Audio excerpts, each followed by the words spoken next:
Gente, então, boa tarde a todos. Agora nós vamos começar a, a nossa mesa redonda. Eu vou compartilhar aqui, vamos ver. Eu acho que já está compartilhando, né? A minha tela? Sim? Só em uma apresentação agora. Tá, vamos ver aqui. Todo mundo vendo? Sim. Sim. Sim, que bom. Vou só controlar meu tempo aqui, né? Porque a gente tem uma agenda.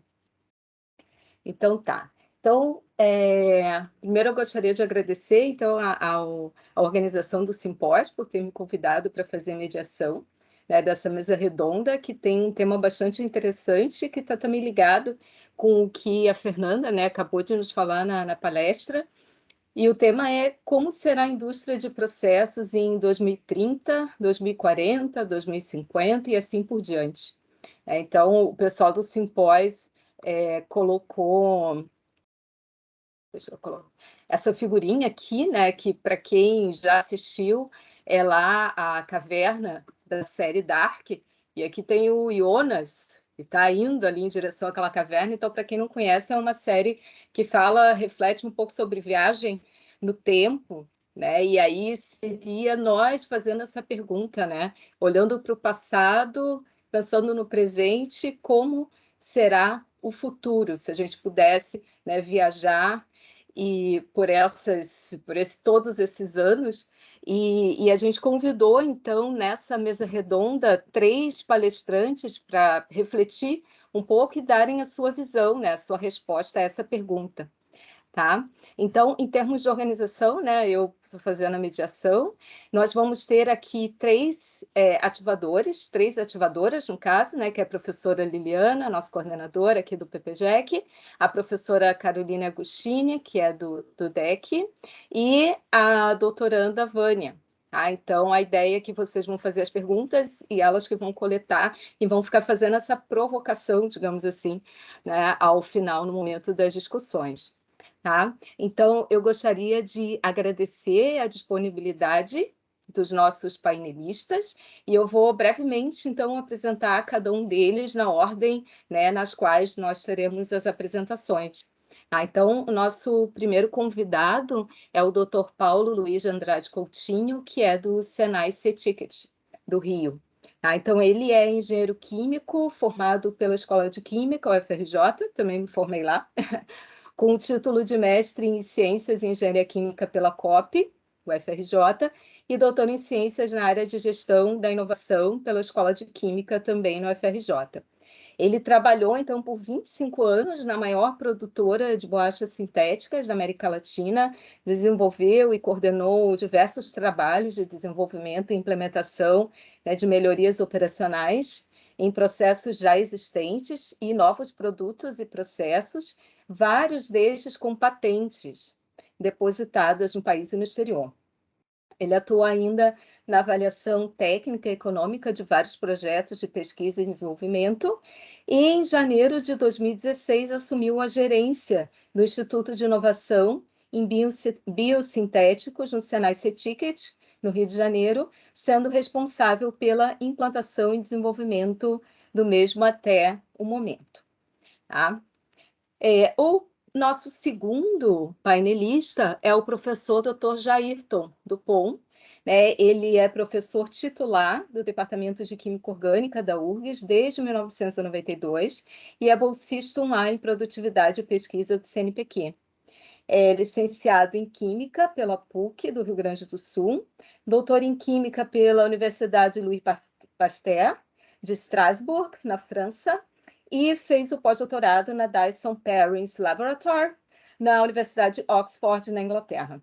Ele desenvolve, então, projetos de pesquisa em catálise, tendo publicado mais de 300 artigos em periódicos internacionais, 13 patentes, 9 capítulos de livros internacionais e um livro-texto de química organometálica para a graduação.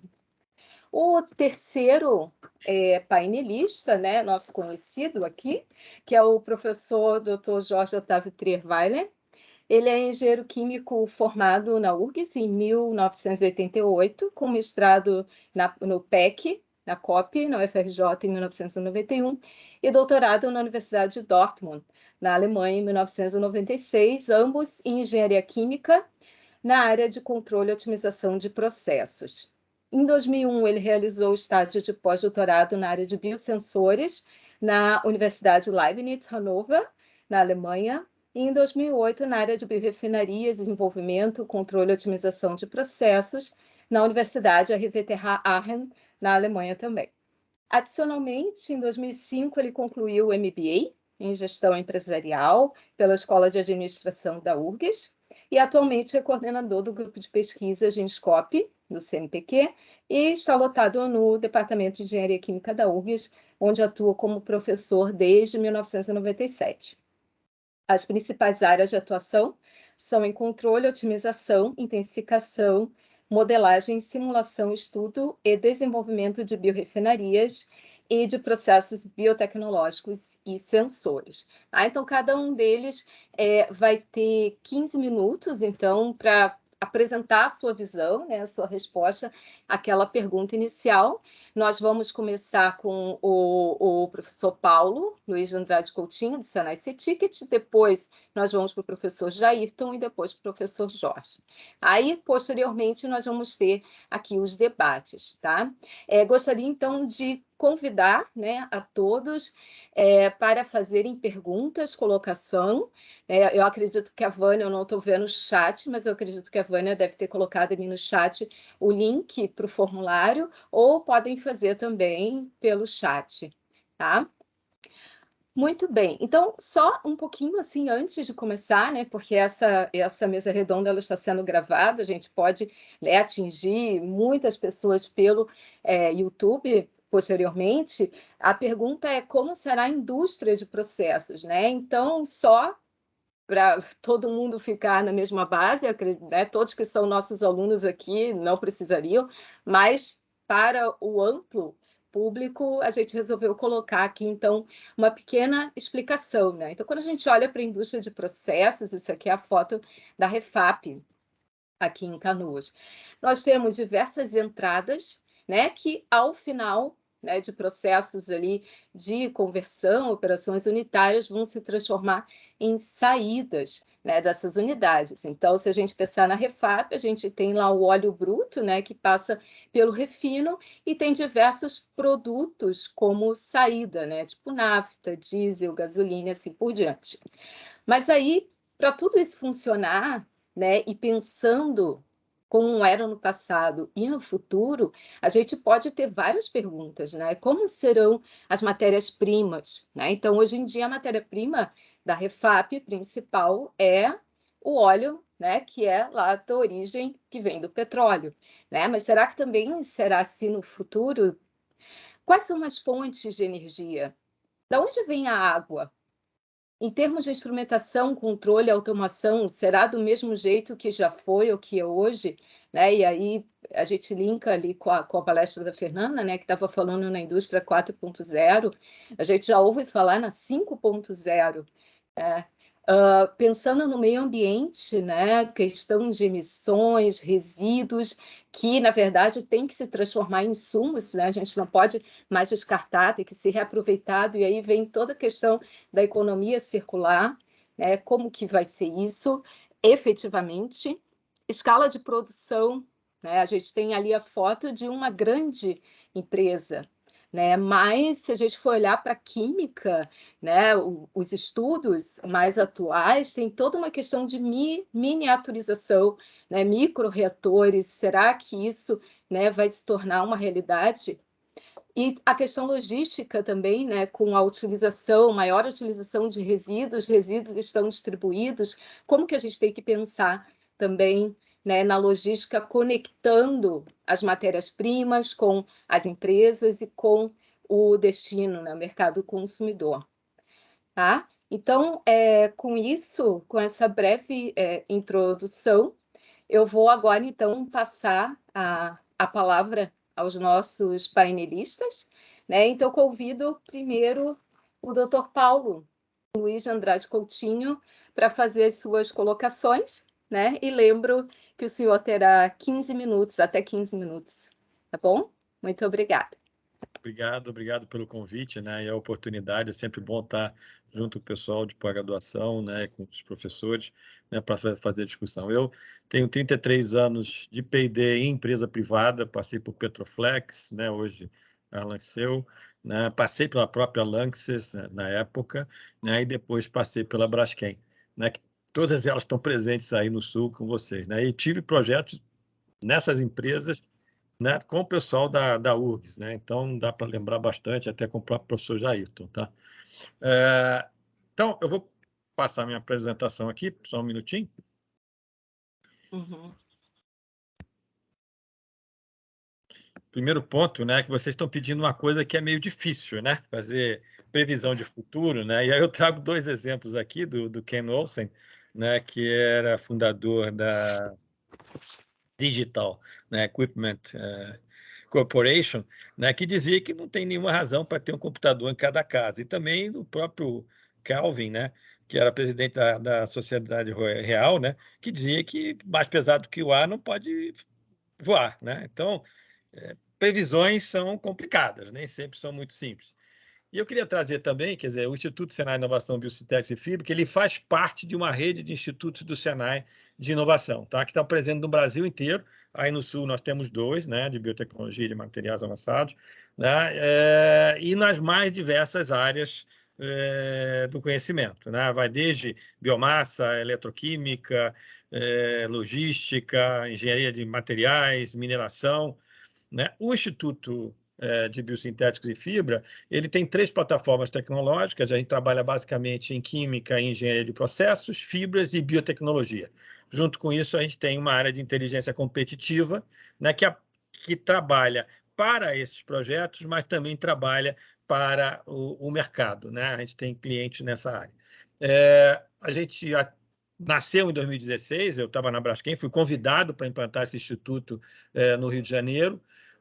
Nasceu em 2016 e de 2016 até 2021, né, 161 projetos contratados, 79 clientes e 104 já entregues. Eu já digo para vocês que hoje a gente já está com mais de 170, com mais de 80, quase 85 projetos, clientes, né, e mais de 110 projetos entregues. E a gente trabalha em todos esses setores: químico, têxtil, energia, cosmético, porque a química ela é muito abrangente, né? Então ela termina trabalhando em várias áreas.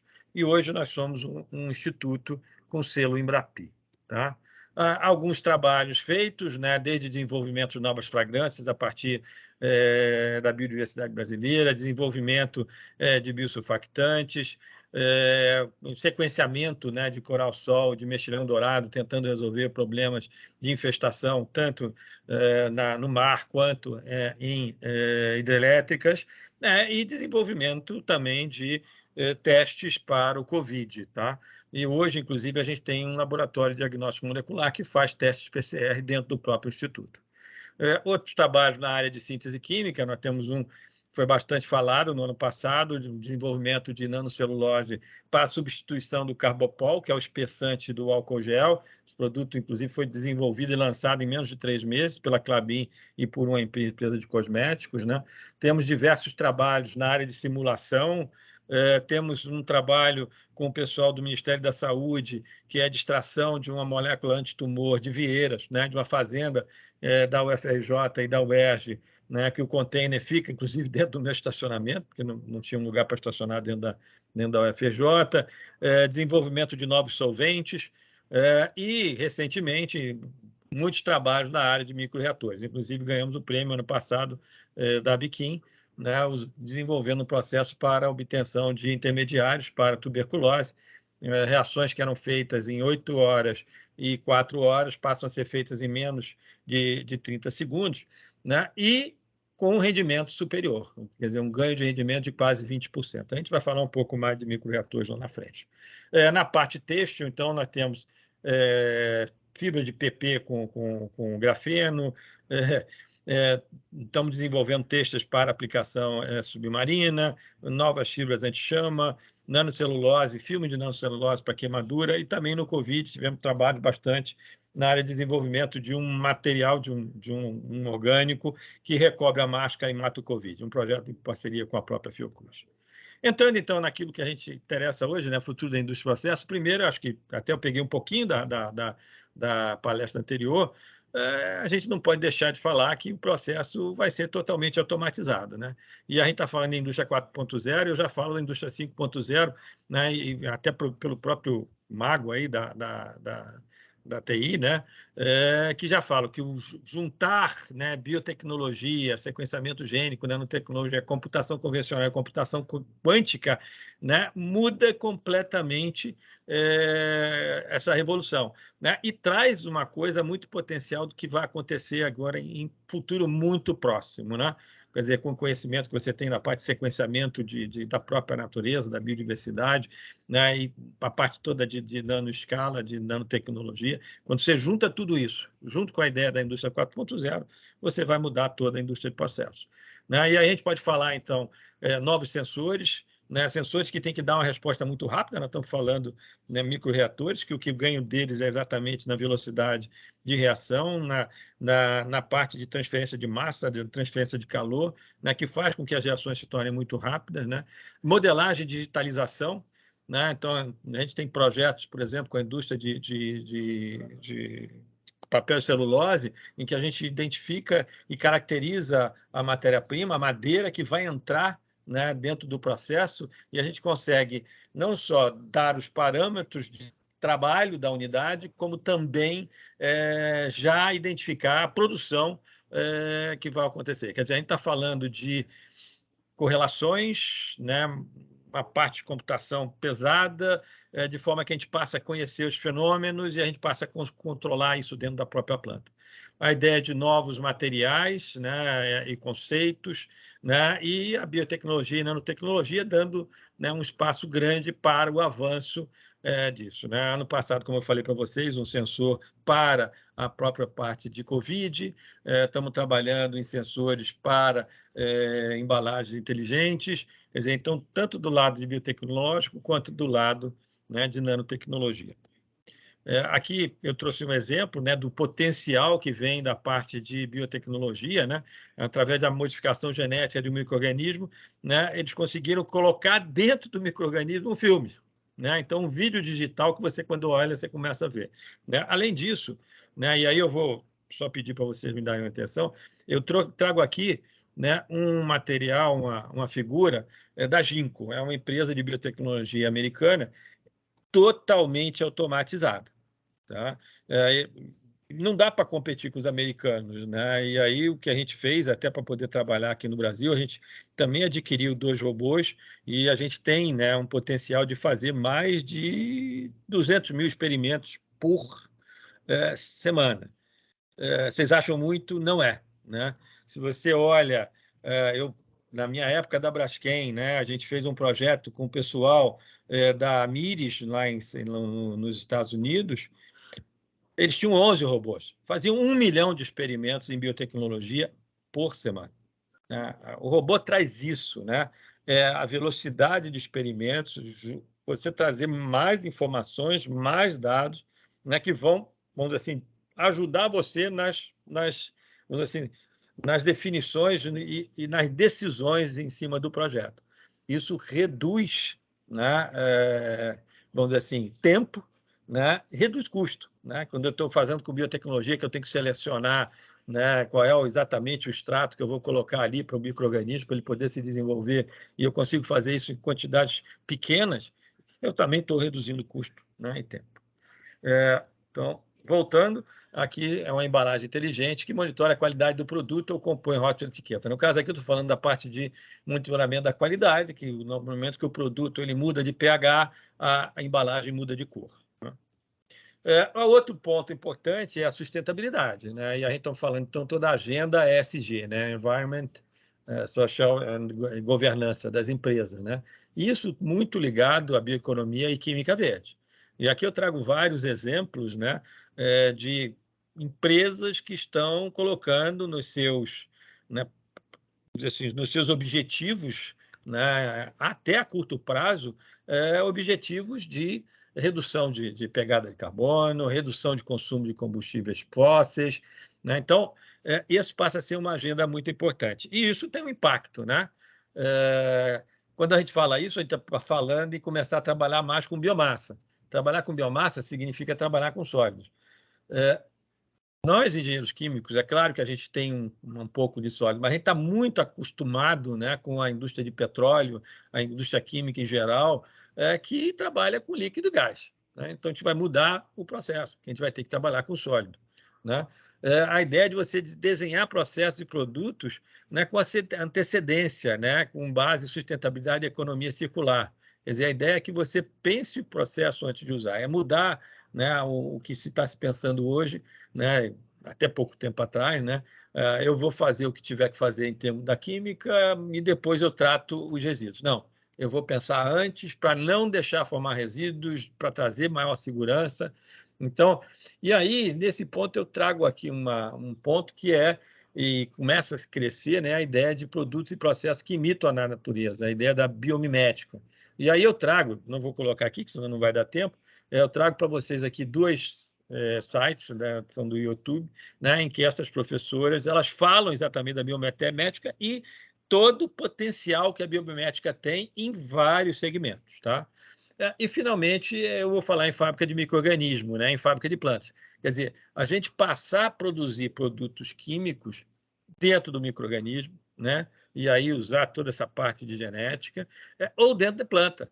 Né? Nos dois casos, né, modificações genéticas, e a gente já tem vários exemplos disso no mundo. Né? A própria Amyris, né, que pegou uma levedura, modificou geneticamente, hoje ela faz diversas especialidades, principalmente na área de terpenos.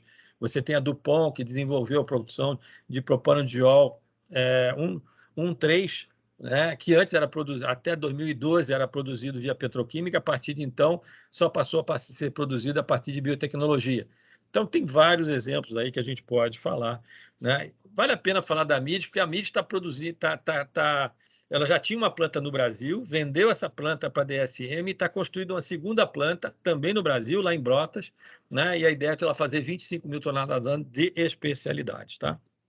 Bom, e por fim, eu gostaria de falar de intensificação de processos, né? A ideia realmente de miniaturização, mas vai mais do que a miniaturização.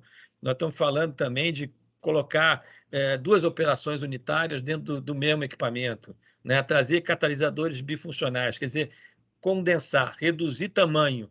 Né? Com isso, eu consigo várias vantagens. Né? Aqui é só para vocês compararem o tamanho de um reator, né, com relação ao tamanho de um reator Fischer-Tropsch. Né?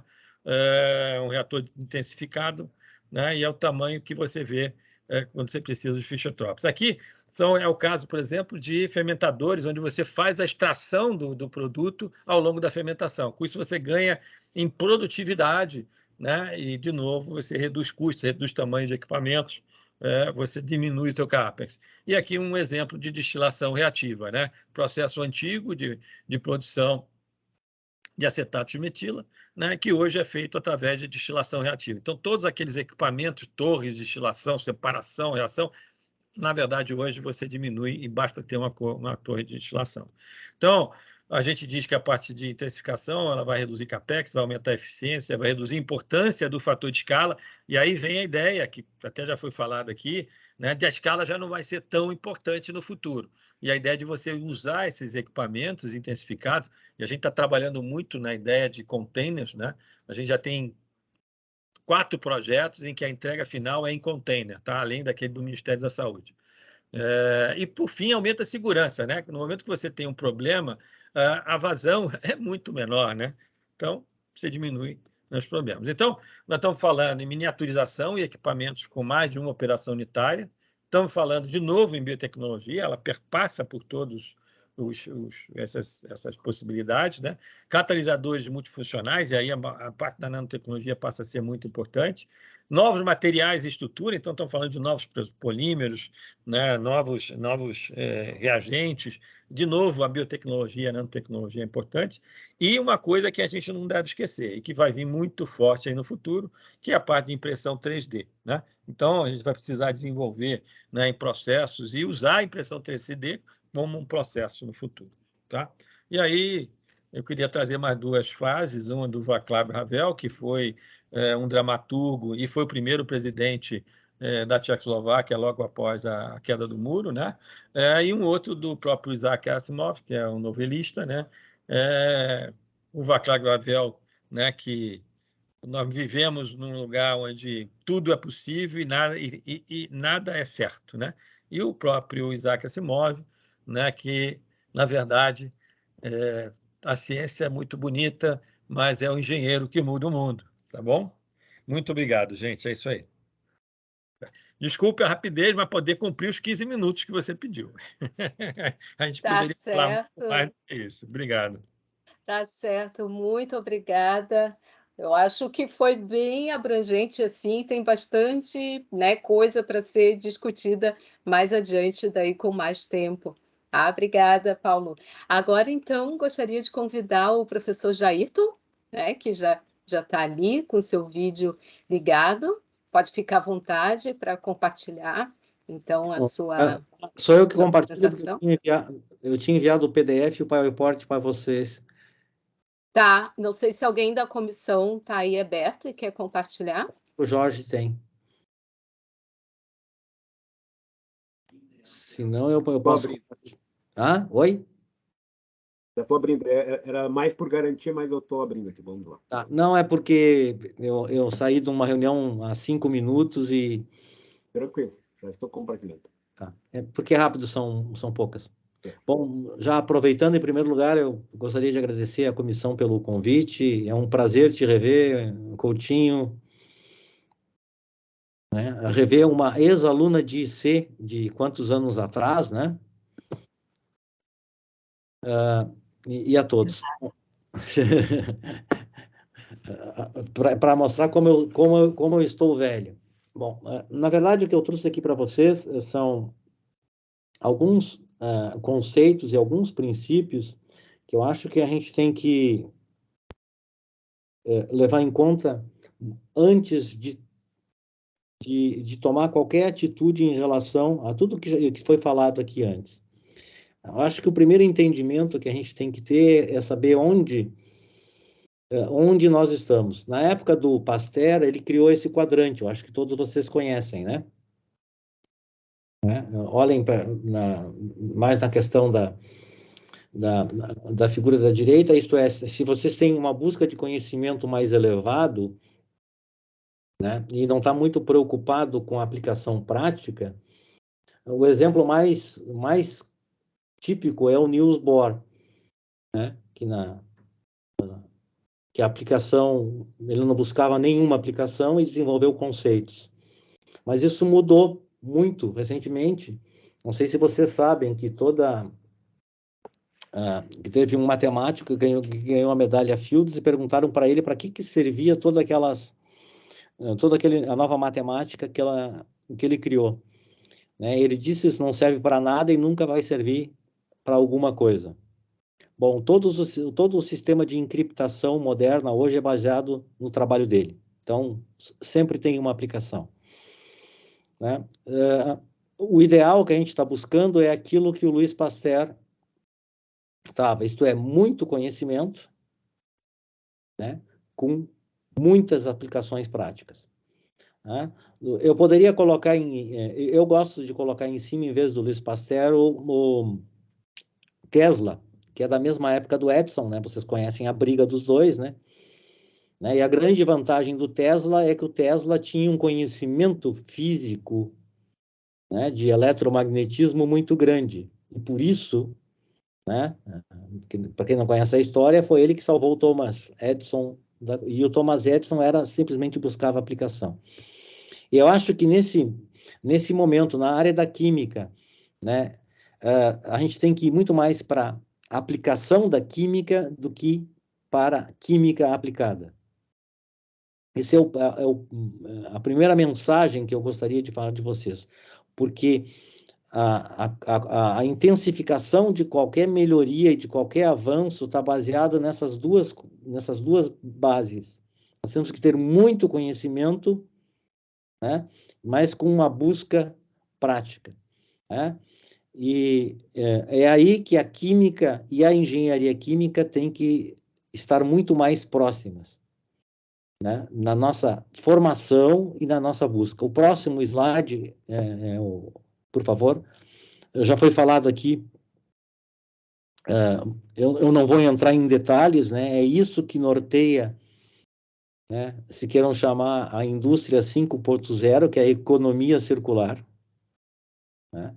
Que vai desde o design do que está sendo feito, né? A recuperação de produtos, a diminuição de rejeitos, etc, etc, etc. E aqui é extremamente importante, desde o início, a gente entender que a base de conhecimentos que nós temos nas ciências, principalmente na química e na física, ele é quase que imensurável. E, portanto, se nós tivermos a capacidade de desenhar e simular qualquer tipo de molécula, macromolécula, dispositivo, nós temos a capacidade de o fazê-lo, né? Eu costumo dizer, o que basta é gente que saiba pensar, e saiba pensar em conjunto, tempo e dinheiro para poder fazer isso. Então, qualquer desafio que for colocado para nós, é possível fazer isso.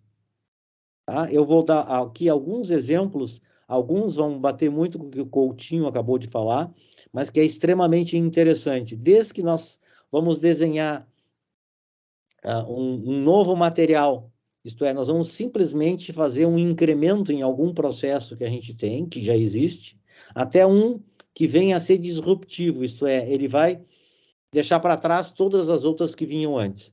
Por favor, o próximo. Bom, isso.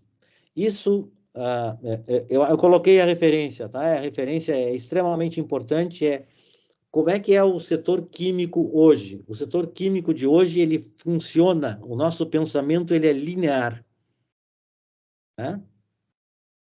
Se vocês olharem bem, né, a gente parte sempre de fontes naturais, outras que possam ser mesmo as renováveis, né? Nós temos a produção, o uso, o fim de vida dele, e a maioria, o que acontece? É incinerado, enterrado, etc. O nosso pensamento das nossas gerações é esse, que o setor químico funciona de forma linear. E para que ele possa entrar, e ele tem um papel fundamental, segundo a ONU, a química representa 90% de toda a implementação da economia circular. Então, para ver o desafio que nós estamos. Então, o desafio é que nós passamos a pensar desde produto, processo, de forma circular e não mais linear, né? E, desde a produção dele, que esses subprodutos, se forem gerados, eu tenho um desenho para o uso dele, né, com um mínimo de descarte. Uma vez produzido esse dispositivo, esse material, e usado, o ideal é que ele possa ser reutilizado, como a Fernanda colocou, ou possa ser reciclado, né? Que é muito importante, reutilizado ou reciclado, né? Aqui eu coloco um exemplo muito de reciclagem, que é muito avançado no mundo e que são o PET. PET, hoje existem tecnologias extremamente simples em que eu posso despolimerizar ele e obter ele em quase 100% de volta como monômero. Tá? Mas quando, por exemplo, no fim de vida desse produto, eu vou produzir um rejeito, vamos lá, vamos pegar CO2. Tá? Esse CO2, nós temos que ser inteligentes e usarmos ele como matéria-prima. Ele tem que ser pensado não como um rejeito, mas sim como uma matéria-prima. Tá? Eu não vou entrar em detalhes aqui, essa apresentação, claro, vai ficar aqui. É um artigo muito bem feito, excepcional. O Jorge vai lembrar, é o pessoal de Aachen, né? Eu costumo não chamar de Aachen, viu, Jorge? Eu chamo de Aix-la-Chapelle, né? Eu chamo do lado francês ainda, tá?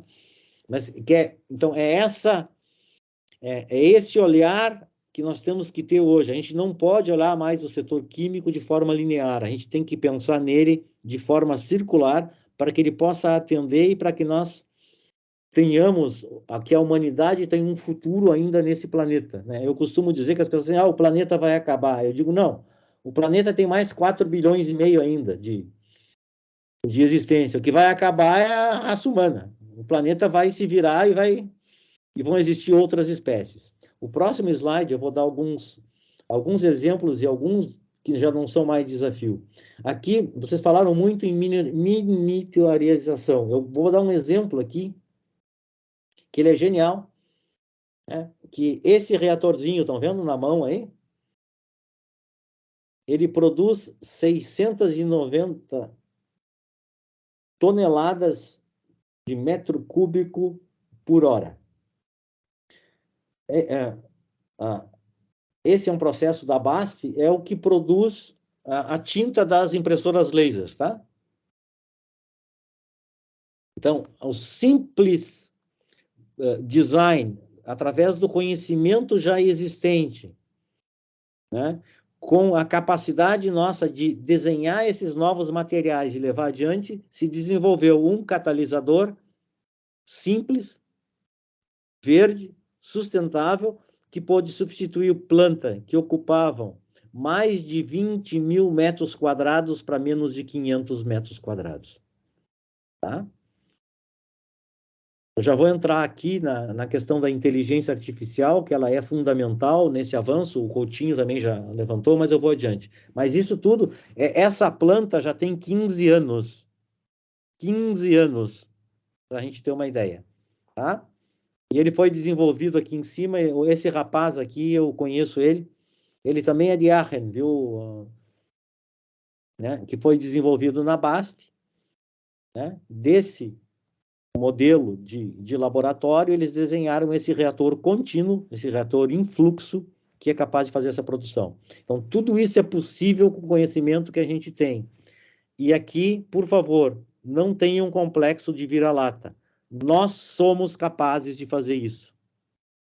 Certo? Nós somos poucos ainda, mas a capacidade instalada, claro que ela sofreu um baque nesses últimos 3 anos, mas é possível que, sentando juntos, químicos, engenheiros químicos, pessoal que trabalha com simulação, com processo, é possível que a gente desenvolva esses processos e rapidamente.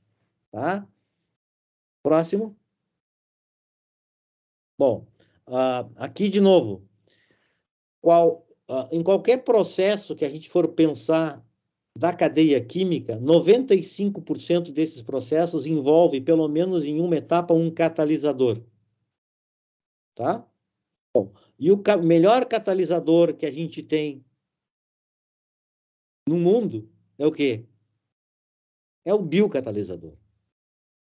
E como o Coutinho já colocou, é muito, muito, muito, muito razoável agora de se desenhar não só enzimas, mas micro-organismos, como ele colocou, que sejam capazes de fazer essa transformação. Né? E não é mais na tentativa e erro. Nós não temos mais esse direito de fazer tentativa e erro com as ferramentas que nós dispomos. Tá? Isso é muito importante. A questão do robô foi que investiram nos últimos 20 anos, que nós chamamos de química combinatória, tá? A maior parte das empresas está abandonando pela inteligência artificial. Tá? Não é mais possível, não é mais necessário que eu faça 10 mil experimentos para otimizar um processo, seja de concentração, temperatura, pressão, concentração, o que vocês acharem. Não é mais necessário fazer isso.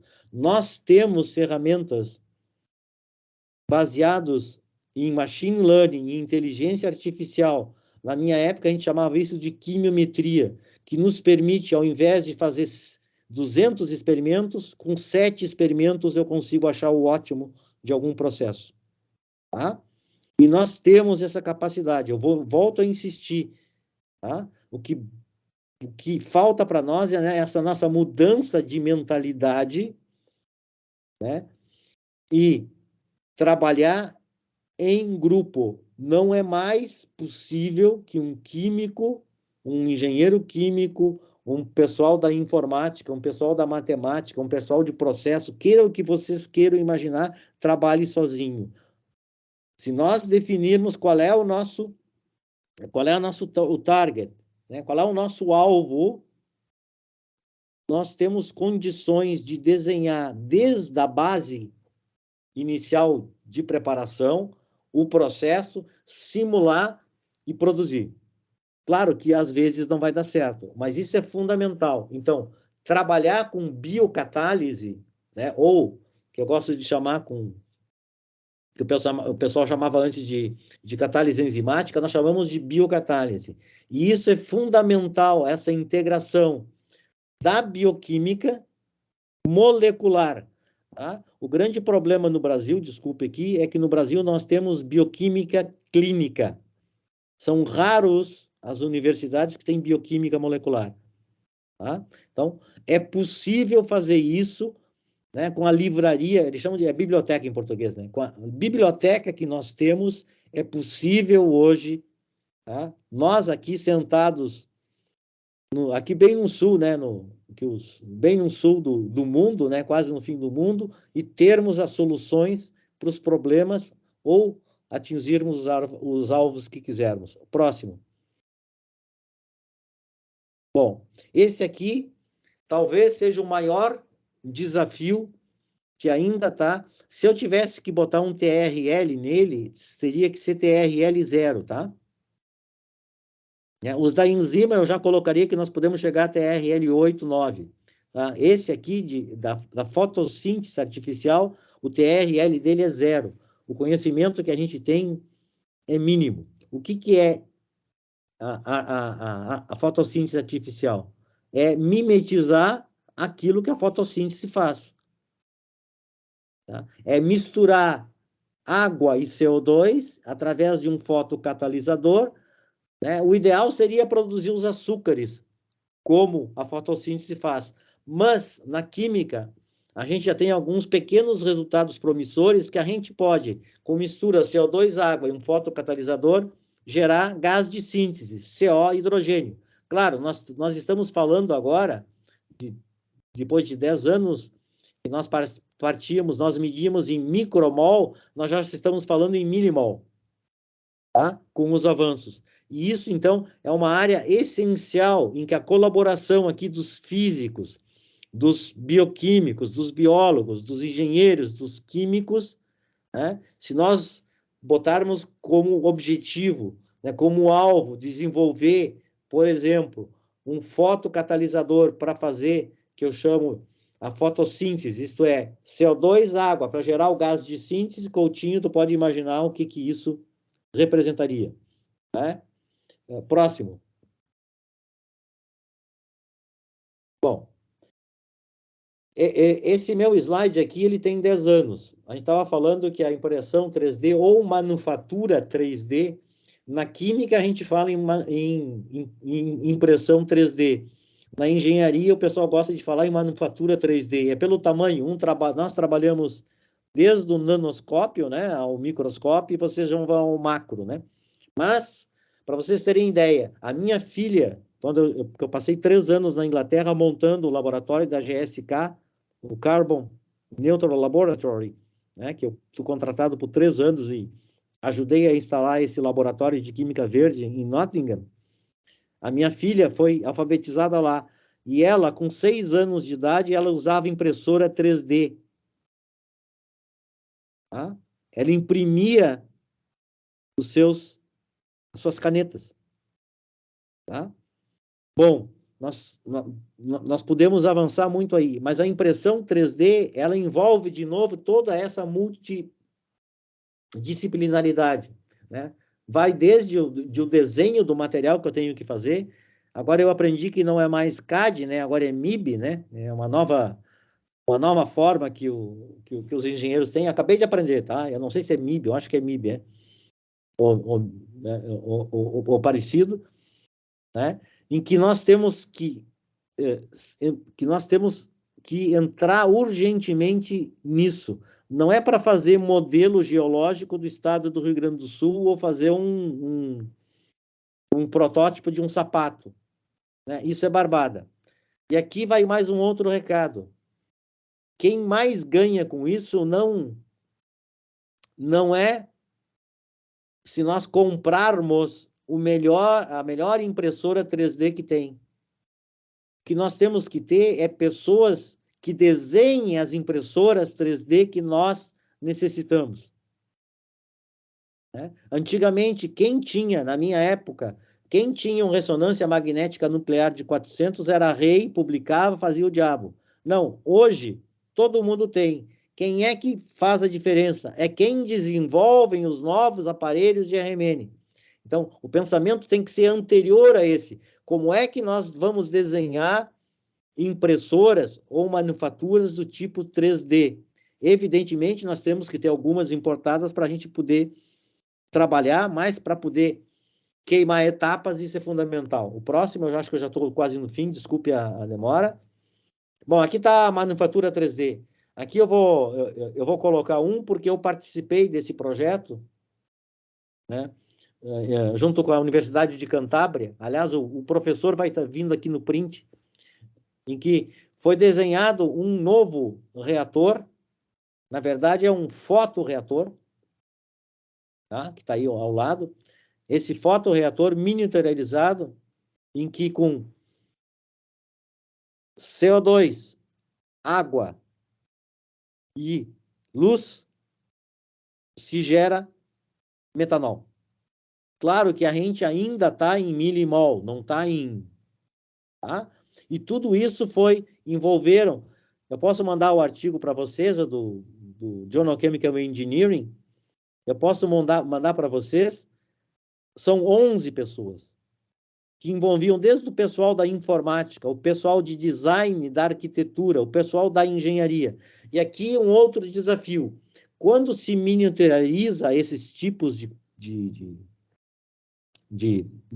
plantas ou de reatores, o importante é entender o seguinte: as reações vão estar ocorrendo em espaços confinados.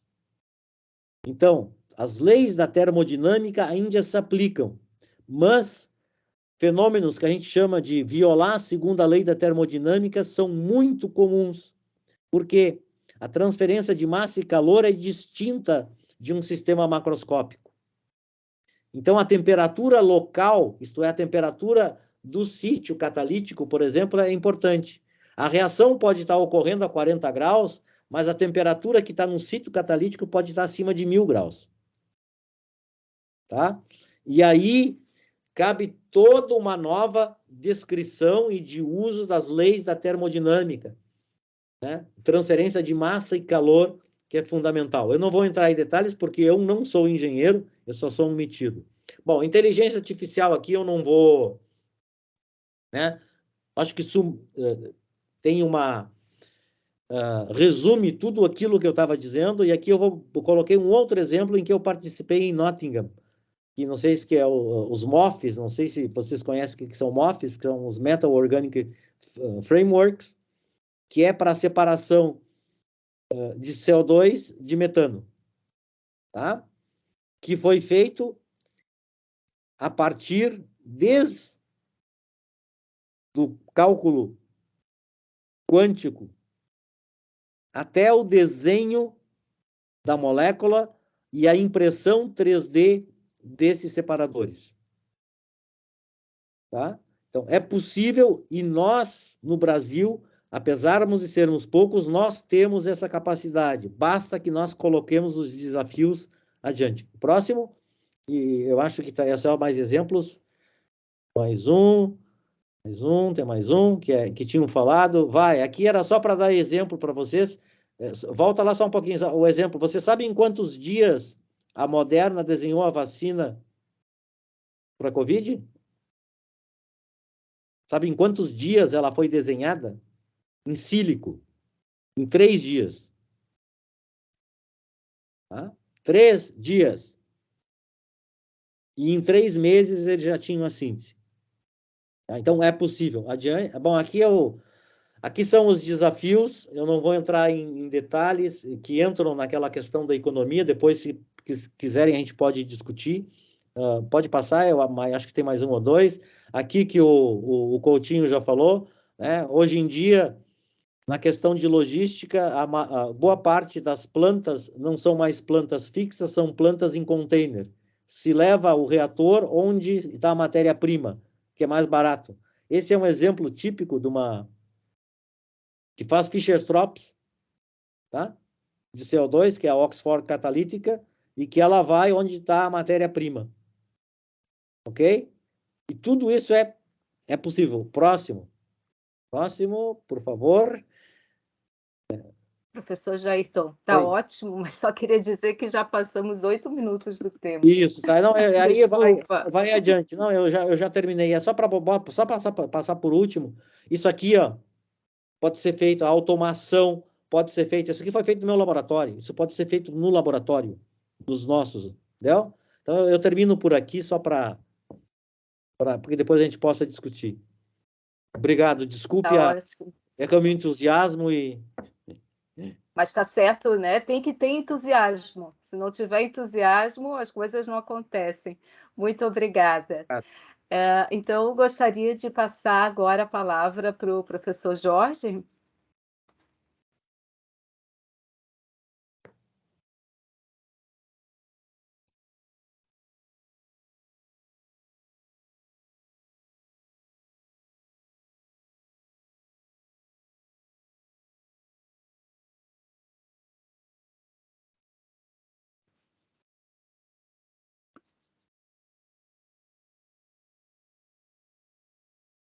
Jorge, você está mudo.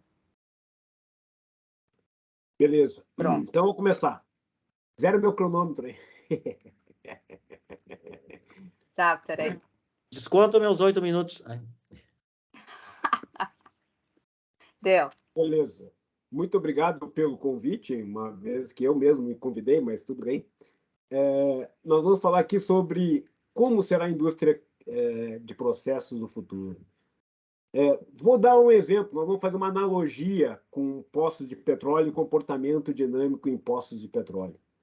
Em poços de petróleo, nós temos o que se chama golfada, e nós utilizamos essa válvula aqui, essa é uma válvula choke. Essa válvula aqui, choke, é usada para controlar a produção do petróleo.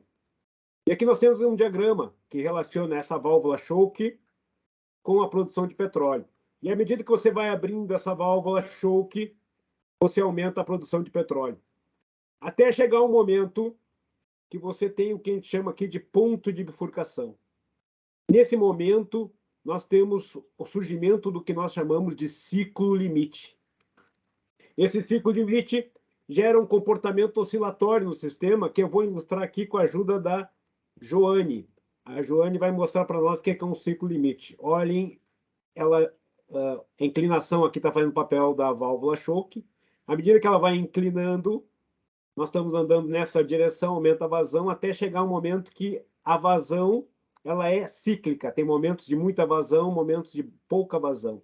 Isso é o que a gente chama de ciclo limite. Então, aqui o leite está no ciclo limite, ó. Certo? E nós, normalmente, quando nós pensamos o futuro, nós pensamos sempre ele olhando o presente e extrapolando esse presente de forma linear. Só que nós podemos fazer isso até o momento que chega o ponto de bifurcação, que a partir do ponto de bifurcação o comportamento muda, como aconteceu aqui com o leite da Joane. Então, esse é um ponto. Nós estamos à beira de um ponto de bifurcação. Então, nós vamos fazer uma analogia com esse comportamento que ocorre em petróleo, uma plataforma com um sistema. E um ponto importante nessa analogia é que, à medida que nós abrimos a válvula choke, há um aumento de vazão de petróleo. Mas, quando entra na região de ciclo limite, a média de produção cai. Então, vamos usar isso agora para apresentar para vocês o comportamento que nós conseguimos quando nós estamos em malha fechada. Em malha fechada, quando nós fechamos a malha, nós conseguimos continuar mantendo o aumento de vazão com a abertura da choke. Então, esse é um ponto importante. Então, a analogia que eu vou fazer com vocês, que malha fechada, no caso, controle em malha fechada de produção de petróleo, vai ser equivalente à economia circular aplicada no sistema. Então, vamos pegar nossa analogia. Nós estamos no momento em que agora nós temos a indústria de processos e a economia, o bem-estar e a qualidade de vida. À medida que a economia vai aumentando, o bem-estar vai aumentando, a qualidade de vida vai aumentando, não há dúvida nenhuma quanto a isso. Mas nós estamos à beira de um ponto de mutação. Esse ponto de mutação, ele é justamente o aquecimento global. A economia linear é isso aqui, ó. Vai acontecer isso aqui na economia linear, é esse gráfico. Quando nós simplesmente fazemos o reciclo, o reuso, nós não saímos da linha de produção da matéria-prima e vamos para o lixo direto, sendo usado simplesmente aqui, nós usamos algumas vezes e diminuímos um pouco o tamanho do lixo, e com isso nós deslocamos esse ponto de bifurcação. Mas a única forma de nós termos aquele comportamento similar à produção de petróleo é se nós fizermos economia circular. A economia circular vai permitir, então, que nós continuemos melhorando a nossa qualidade de vida e não perdendo a qualidade de vida, como acontecerá caso nós não adotemos um modelo de economia circular. Certo? Então, esse é um ponto, é uma analogia que eu queria trazer para vocês. Mas um ponto importante, quando a gente fala em economia circular, é que a biomassa e os resíduos estão disponíveis de forma descentralizada. Então, nós temos que fazer uma mudança de paradigma. Nós temos que começar a fazer agora a produção descentralizada. Então, é isso, e essa mudança de paradigma que nós vamos explorar aqui com vocês. Então, vamos lá. Então, vamos resolver o tempo aqui. Tá, vamos. O modelo clássico, ele é centralizado. Vamos ilustrar esse modelo clássico usando a produção de etanol. No entorno de uma usina de produção de etanol, nós temos uma monocultura de cana-de-açúcar. Uma usina atual, ela produz 220, 270 mil litros por dia. E você precisa 14 caminhões para a produção de um caminhão de etanol. O modelo que nós estamos propondo é justamente levar unidades de menor porte, aonde a biomassa se encontra, aonde o resíduo se encontra, e ter sistemas altamente automatizados e semi-autônomos. E você leva simplesmente o produto que você quer para uma outra escala de produção. E isso, você dá suporte a esse sistema com a mão de obra qualificada através de uma central. Então, nós estamos falando aí das novas tecnologias, a tecnologia 5G entrando, as tecnologias da informação, a informação chegando. Então, a unidade central é responsável por dar suporte às unidades modulares. E esse modelo permite, então, que nós integremos o campo, onde tem o resíduo, com o processo industrial. O modelo atual é esse que é num sentido só, e pouco retorna para o campo. Pouco retorna para a reutilização aonde foi feito o resíduo. E o modelo em que nós temos unidades modulares, a ideia é uma integração e uma reutilização em campo desse resíduo que estava sendo utilizado e você só transporta o que tem valor.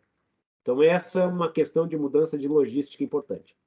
Nós temos uma série de desafios nesse modelo e existe uma série de vantagens. As vantagens são agregação de valor, diversificação de produtos, melhora na logística, baixo impacto ambiental, distribuição de competências, você começa a integrar as pessoas, porque elas passam a ser também produtores, mas tem desafios, um deles é a mão de obra qualificada e assim por diante. Como é que nós resolvemos esses desafios?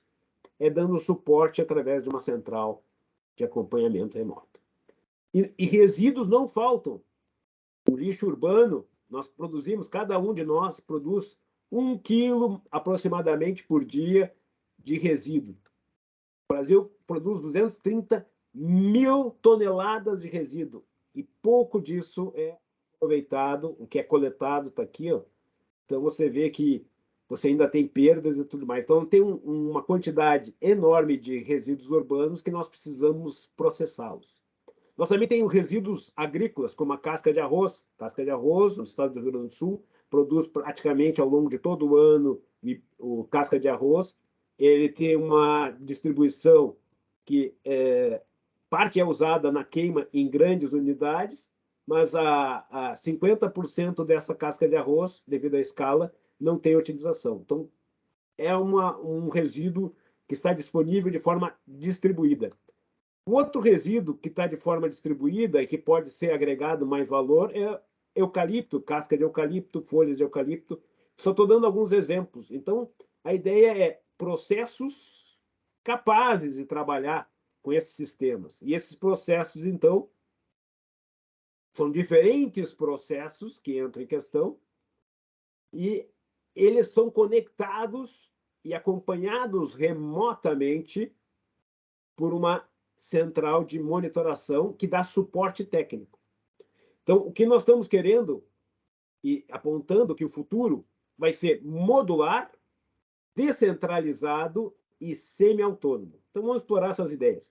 Aqui nós temos uma central que atende a um raio de unidades container, ou unidades no tamanho de um container, não precisa ser um container propriamente dito, mas que possam ser transportadas em containers. Essas unidades elas estão aonde os resíduos, aonde a biomassa se encontra, e são agora, nós vamos discutir algumas dessas tecnologias que podem ser utilizadas. Uma tecnologia que tem bastante espaço é a pirólise rápida. A pirólise rápida é a quebra térmica na ausência de oxigênio, é um processo térmico. Aqui nós temos alguns processos térmicos, mas a pirólise ela produz essencialmente biochar, pirólise rápida, o bioóleo e gases de combustão. E a ideia é você, numa temperatura de 400 a 600 graus, quebrar essas moléculas de forma rápida e evitando que elas continuem quebrando, você refrigera o sistema e condensa o óleo, parando a reação, produzindo um bioóleo, que já são produtos químicos pode ter algum valor agregado. E o biochar produzido, ele retorna para o campo uma alta área superficial, melhorando a qualidade do solo, se for biochar de biomassa. E aqui nós temos um comparativo das diferentes plataformas termoquímicas. A ideia é redução do tempo de residência, nós aumentamos a quantidade de produtos que é corrente, que é o bioóleo, que pode ser processado numa alta escala de produção. E pode-se usar catalisadores. Aqui tem alguns dos nossos resultados com catalisadores. A gente vê que nós conseguimos reduzir a quantidade de oxigênio, se nosso objetivo é substituir, por exemplo, uma corrente de petróleo. Nós conseguimos, então, diminuir a quantidade de oxigênio usando catalisadores, tipo zeólita, e você produz justamente compostos importantes para a indústria petroquímica, como benzeno, ortoxileno e aromáticos e assim por diante. Então, existe um espaço significativo para a utilização de catalisadores apropriados e você pode inserir esse bioóleo dentro de uma refinaria tradicional. Então, aqui tem algumas ideias que o RenovaBio pode ter de utilização desse óleo de pirólise nesses sistemas. Então, esse é um dos processos que seguramente tem um espaço interessante para unidades modulares automatizadas. Além disso, esse é um processo que ele não precisa estar localizado num ponto, ele pode acompanhar a colheita do eucalipto, que é o caso do Process Truck. Process Truck, a ideia é que você leva só a parte na produção de eucalipto, você só leva as toras, certo? Mas fica o galho, a casca, as folhas ficam no cobrimento do campo. Então, o que você pode fazer? Você pode fazer um processo móvel que processa essas cascas, esses galhos, e produz justamente um biochar, e o biochar faz o cobrimento vegetal. Mas nós temos outros processos aqui. Temos a possibilidade de produção de etanol. O etanol, no Rio Grande do Sul, a partir de batata doce, tem um espaço interessante que pode ser utilizado também de forma de produção descentralizada, a partir de batata doce, sem competir com a alimentação. Você só pega a batata doce não comercializada. Tem a parte de microalgas, que pode também ser utilizada na biorremediação. Então, são tudo processos modulares, automatizados, que ficam aonde se encontra a biomassa, o CO2 e assim por diante, e você acompanha esses processos de forma remota. Então, essa é a ideia. E vamos passar aqui, vamos...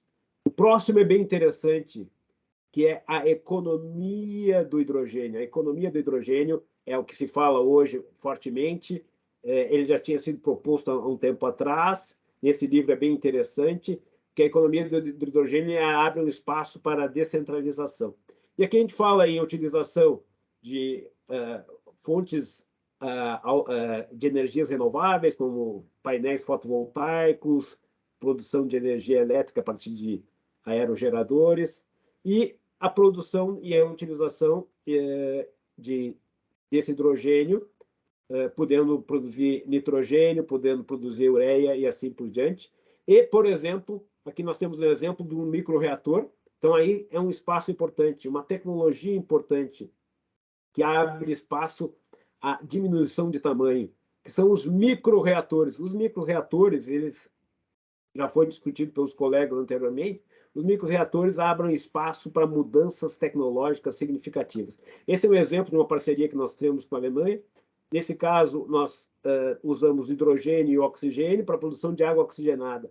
A água oxigenada produzida em larga escala, ela é produzida através de trickle bed reactors, e ela é produzida de forma concentrada. Nesse microreator, ela já é produzida de forma diluída e ela pode ser, então, utilizada direto aonde há necessidade do sistema.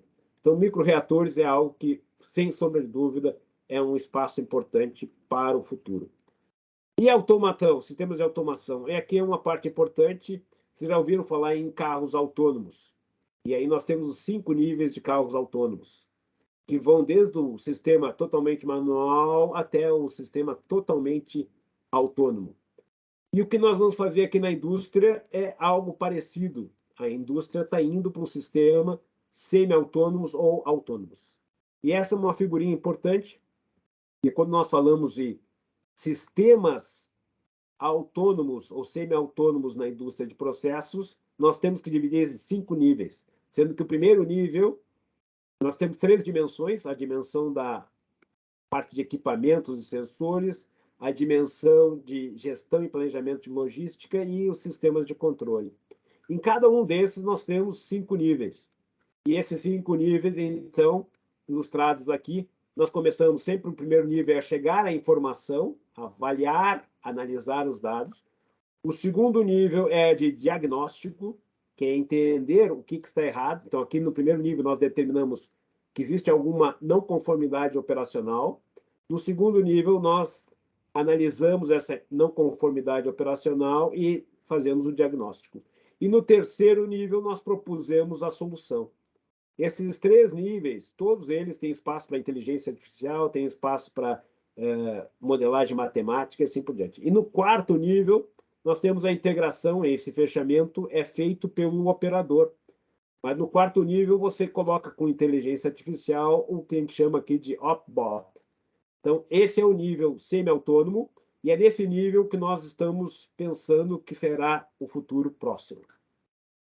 E o quinto nível seria o sistema totalmente autônomo, em que você faz esse fechamento puramente com o sistema. E para fazer isso é necessário conciliar técnicas de inteligência artificial, sistemas, KPIs, com a base da engenharia química, a base dos sistemas, a base de otimização, ou seja, misturar essas duas coisas, que é fundamental. Só através delas é possível, então, se fecundar o que a gente chama de gêmeos digitais, que permite, então, que você também consiga acompanhar operacionalmente sistemas na digitalização do sistema. A parte de sensores é fundamental. Nessa parte, sensores ópticos é um futuro que vai permitir, então, acompanhar a qualidade dos produtos, a qualidade da matéria-prima. Aí nós falamos de Raman, NIR e fluorescência bidimensional. E esses sistemas já são disponíveis em tamanho pequeno que possam ser utilizados industrialmente. E, por fim, eu gostaria de chamar a atenção da Spire. A Spire é uma uma parceria público-privada europeia, uma agência que investe em tecnologias, e lá eles têm a visão 2030 e a visão 2050. E eles apostam fortemente na parte de economia do hidrogênio, a parte de eletrificação de processos industriais, a parte de captura de CO2 e processos flexíveis. E uma parte importante para viabilizar tudo isso são os sistemas digitais, a digitalização. E, por exemplo, na captura de CO2, você tem a possibilidade de fazer tudo isso aqui com CO2. E esse diagrama, que é o último, agora mais um minutinho eu fecho a minha apresentação, esse é um diagrama interessante, que está lá nesse material. Ele divide as tecnologias em impacto transformador, médio impacto e impacto significante. Nesse eixo aqui, nós temos desenvolvimento, pequenos desenvolvimentos e desenvolvimentos disruptivos. Esse aqui seriam os desenvolvimentos disruptivos. E a parte do envolvimento de políticas do Estado, ou seja, o Estado fomentando através de leis, regulamentações, alteração de política, e o aspecto social e desenvolvimento econômico, ou seja, porque é bom para a sociedade, porque é bom para a economia, você tem essa componente, essa direção. E aqui vocês veem diferentes tecnologias e como fossem linhas de metrô, e como elas se classificam nesses quadrantes. Então, essa é uma figurinha que, só analisar essa figurinha já teria, digamos, uma apresentação inteira, mas eu sugiro que vocês deem uma olhada lá.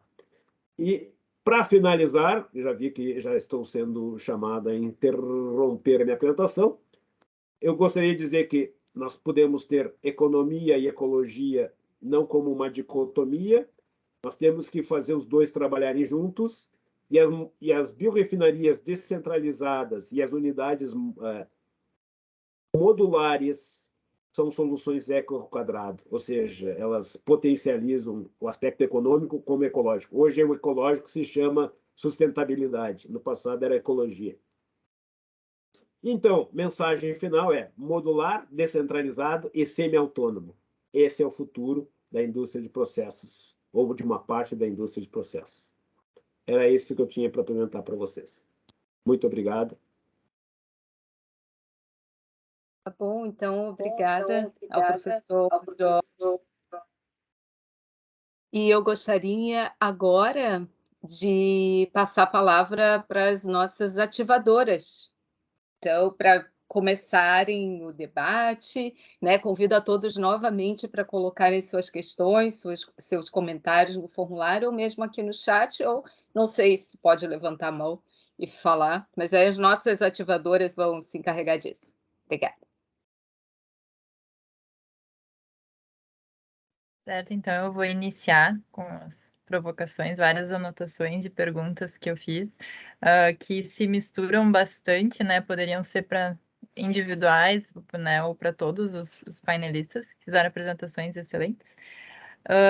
A primeira provocação, assim, que eu queria levantar é que eu acho que uma questão que ficou bem clara em todos é que precisa de mão de obra qualificada, e todos falaram que isso é um problema, né? Que a gente tem pouca mão de obra qualificada. Então, como que a gente poderia, né? O que a gente poderia fazer, o quão longe a gente está, né, de ter uma mão de obra qualificada, como é que a gente poderia transformar esses trabalhos manuais em, né, em trabalhos automatizados, né, no curto, no médio, no longo prazo. Eu tinha anotado essa pergunta para o professor Jairton, mas eu acho que vale para todos os painelistas. Eu posso te responder porque eu fiquei 16 anos na CAPES, né, como consultora, como coordenador de área. E, eu vou dar um número aqui que vai parecer assustador para vocês. 85% dos graduados no Brasil são de 4 áreas. Nenhuma é de exatas ou engenharias. Tá? nós formamos em Direito, Administração, Economia, Pedagogia, Letras, Sociologia, mas nós não formamos o número de engenheiros ou de cientistas.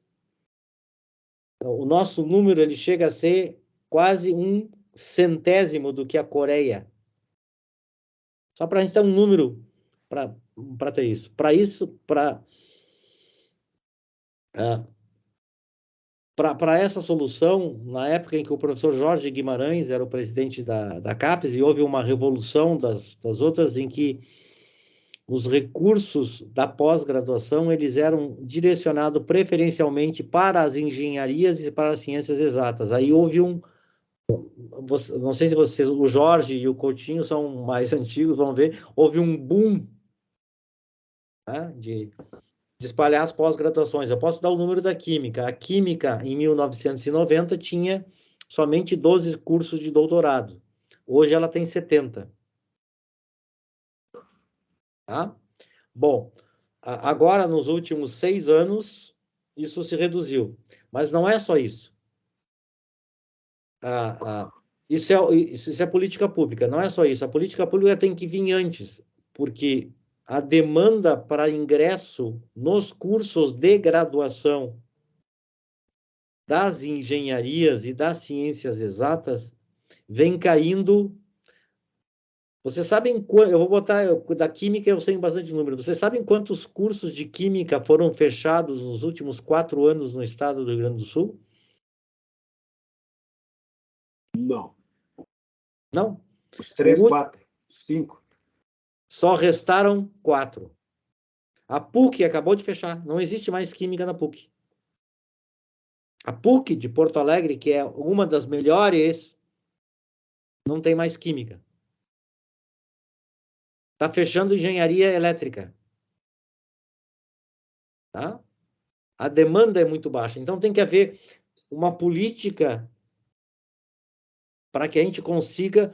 Eu costumo dizer que a nossa profissão de engenheiro e cientista, nós estamos ficando que nem professor do ensino fundamental e médio. Né? Vai ser só alguns que não vão ter outra coisa para fazer que vão fazer. Tá? Então, tem que haver uma política e a nossa intervenção nessa ação. E aqui eu queria chamar a atenção para uma outra coisa que é fundamental, porque nós, os 3 concordamos na economia circular, de como vai. Não é que como vai ser, eu discordo de vocês, é como ela é já. Né? Ela é já. Né? O Coutinho já sabe disso. Né? A gente corre atrás, mas ela já é assim. Né? Que o financiamento, assim, é ingênuo. E, para mim, ingenuidade é irmã siamesa da ignorância, tá?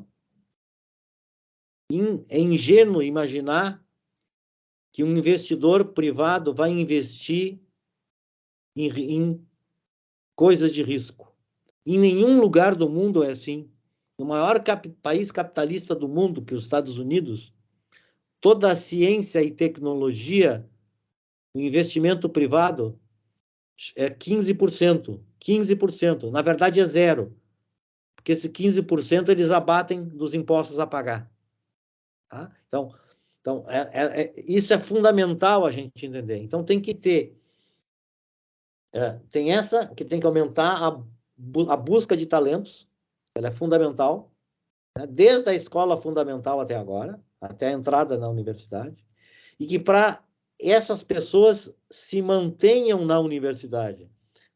Eu não sei como é que é na engenharia química, mas na química entram 110 por ano e saem 30. Eu não sei como é que é na engenharia química. Tem coisa pior, tá? A engenharia elétrica é pior ainda, a matemática é pior, mas eu estou dando um número. Isto é, nós perdemos 80 pessoas que se dispuseram a iniciar a carreira de cientista, ou de químico, ou de tecnólogo, pouco importa, e abandonaram. Por que eles abandonam? Tem várias razões. A gente pode discutir, razões socioeconômicas, etc. Tem solução para isso. Mas uma das principais E eu participei num estudo junto na Inglaterra, porque isso não é um fenômeno só brasileiro, tá? Se vocês não sabem, 95% do corpo médico na Inglaterra é estrangeiro, tá? Vocês nunca vão conseguir se consultar com um médico inglês. Vai ser um indiano, mexicano, Singapura, paquistanês, chinês, mas não, eles também têm esse problema. Tá? Então, e uma das coisas que a gente tem, que a gente está fazendo aqui na Química, o curso de Química aqui só existem 2 no Hemisfério Sul que são acreditados pela Royal Society, isto é, quem se forma em Química na URGS, o diploma é válido na Europa. Tá? Nós somos avaliados anualmente, somos nós e a Unicamp. Tá? E na discussão do currículo, o nosso currículo, a gozação é que nós ainda ensinamos como no século XIX. Né? Então, nós temos que trabalhar a busca de talentos, tem solução para isso, e aí a parceria com o setor não acadêmico é fundamental para que a gente atraia esses talentos, porque tem esses talentos. Né? Saber que esses talentos vão chegar com uma formação que não é ideal, então nós vamos ter que ter um momento de transição, isso a gente sabe, e ter no curso um curso que reflita a realidade da ciência e da tecnologia moderna. Eu não posso pegar alguém, um estudante de química ou engenharia química, em que dos 25 créditos que ele vai fazer no primeiro semestre, ele vai fazer só 3 de química. O resto ele só faz física, matemática, O cara entrou para fazer engenharia química, ele entrou para fazer química. Ele não entrou, na cabeça dele, ele quer fazer outra coisa. Então, essas são reflexões que a gente tem. Se vocês quiserem, a gente pode compartilhar com vocês, com a Royal Society. Vai ter um levante muito grande, porque nós vamos acabar com os currículos da química bacharel, química industrial. Nós vamos acabar com eles, vamos criar novo. Né? Então, eu acho que isso é uma discussão extremamente importante. Então, é política pública, fundamental. Tá? O Jorge, eu não sei como é que é aí, Coutinho, mas nós aqui, eu tenho dificuldade imensa, mas imensa, de contratar químico, engenheiro, que sabe eu conseguisse contratar doutores. Os doutores que a gente contrata, a gente tem que ficar treinando eles 1 ano, 2, porque eles foram formados, não é só culpa deles, é culpa de todo o sistema. Então, nós temos que pensar nisso. E nós temos que ir lá para aquela quadrante do Pasteur. A gente não pode ir lá para o Thomas Edison, nem lá para o Niels Bohr. Né? A gente tem que fazer ciência e tecnologia pensando na aplicação. E se a formação não for feita assim, o abandono é muito grande. Bom, eu vou parar por aqui, porque a gente tem uma discussão grande com relação a isso. Não sei se eu respondi bem a pergunta, mas é essencial. Na ciência e na tecnologia, nós não temos o dilema se veio primeiro a galinha ou o ovo. Se não tiver gente, não tem nada. Tá? Ok. Eu acho que o Paulo gostaria de falar alguma coisa. Eu só queria colocar uma coisa para o Jairton, né, até da experiência do Instituto nos últimos anos. Tá? Desde julho do ano passado, eu perdi 16 pessoas. 16 pessoas foram para o mercado. Né? Foram ao mercado porque as empresas com quem eu tinha projeto resolveram contratar essas pessoas. Né? E agora está pior, porque nós começamos um processo de internacionalização e nos últimos 2 meses eu perdi 4 pessoas, tá? Para fora. Não estamos falando mais de perder para a empresa no Brasil, não estamos perdendo para fora. Então, eu concordo com você, Jairton, que a gente falta gente, mas a gente é muito bem qualificado. Tá? As pessoas que a gente tem somos, assim, a qualificação é quase igual lá de fora. Não tem como dizer que não é. Tá? Eu vou só dar uma ideia. A gente estava conversando com uma empresa dinamarquesa. Ao final da reunião, né, o diretor lá pediu para que a minha principal pessoa da parte de fermentação ficasse mais 15 minutos para conversar com ele. ela recebeu uma proposta de 10 mil euros para ir para a Dinamarca. Já foi, né? A mesma coisa com a outra profissional também de fermentação, que foi para a Inglaterra, né? Uma conversa e o cara simplesmente chamou para ir, né? A outra foi para uma startup americana, né? E a terceira não é nem profissional, ela é uma estagiária, hein? Né? Mas como ela tinha participado de Eugene, de vários processos lá fora, ela foi chamada pela Ginkgo. Aquela figurinha que eu mostrei para vocês de automação, né, total da parte de biotecnologia é a Ginkgo. Tá? Quer dizer, essas empresas, inclusive, eu tive a oportunidade, na época da Braskem, de visitar nos Estados Unidos. Então, a qualificação nossa é muito boa. E, Jairton, a única maneira que eu tenho para resolver isso, né, e há 3 anos atrás a gente começou a ver isso, porque eu tenho, em média, 10% de turnover por ano. Esse ano foi mais, né? Mas eu tenho 60 pessoas Senai, empregados, pesquisadores, e tenho 35 bolsistas. Porque assim que eu perco um profissional Senai, eu coloco um bolsista para dentro. E o bolsista, ele tem um tempo para poder se formar lá dentro e ter uma... Mas claro que eu sempre perco alguma coisa, né? Mas o que eu queria deixar assim, realçado é: nós temos uma qualificação excelente. Eu não estou nem reclamando da perda, não, tá? A menina que foi para a Dinamarca e a menina que está no startup americana está contratando projeto com a gente e pagando muito bem, obrigado, tá? Porque nós somos baratos em relação ao lá fora. Eu só gostaria de completar que, em termos de formação, a nossa formação no Brasil, né, a linha dos colegas, é de ótima qualidade. Nós temos perdido vários cérebros para o exterior. Já acontecia no passado e voltou a acontecer. E nós temos muitos cérebros aqui no Brasil que estão dirigindo aplicativo Uber, por exemplo. Muitos engenheiros, muitos que não encontram colocação no mercado de trabalho por uma questão de estarem defasados em termos de qualificação, talvez, ou por uma questão de mercado de trabalho. Na realidade, então, é uma mistura de coisas, né? Mas o ponto-chave é que nós temos que valorizar mais o profissional qualificado. E como é que tu valoriza isso? Transformando a realidade que nós vivemos, e parte disso é salarialmente falando. Era isso só para completar. Parece lógico, né? Falta gente, mas as pessoas qualificadas não são absorvidas, né, pelo mercado. Então, obrigada pelas respostas, pela discussão. Eu tinha outra pergunta, outra provocação, que era num outro sentido, né? Não tanto mais nesse sentido de pessoal, mas no sentido da parte que todos, né, comentaram também de energia renovável.